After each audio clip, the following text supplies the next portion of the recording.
10 easy lines on importance of food.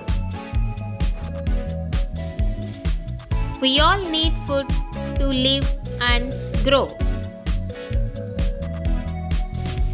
Food gives us energy to work and play. A baby needs food to grow into a child. Good food keeps health problems away.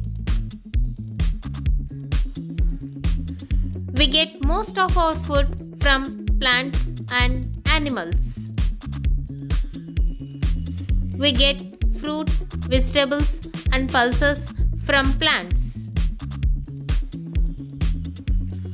Fruits and vegetables contain a lot of essential nutrients. Junk food, which causes illness and other problems. Wasting food is not a good habit. Healthy food helps us to stay fit and healthy. Thank you for watching this video.